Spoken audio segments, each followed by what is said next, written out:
পরে ভিতর থেকে লাশের যে আওয়াজ আসতেছে, একজন আলেম এভাবে নিচে কবরে গিয়ে তাকে দোয়া পড়ে পড়ে চেষ্টা করতেছে একটু শান্ত করার।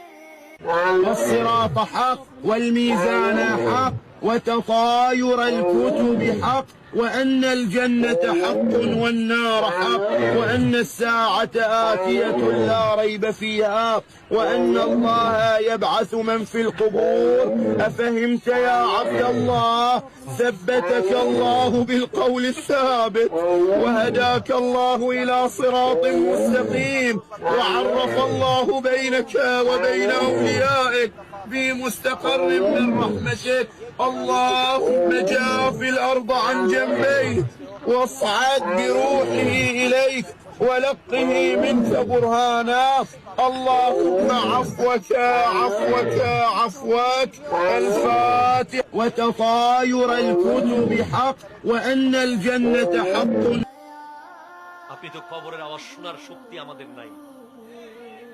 কবরের আওয়াজ আমার নবী শুনেছেন, এজন্য আমার নবী বলে গেছেন কবর 10টা বাক্য বলে বলে ডাকে প্রতিদিন।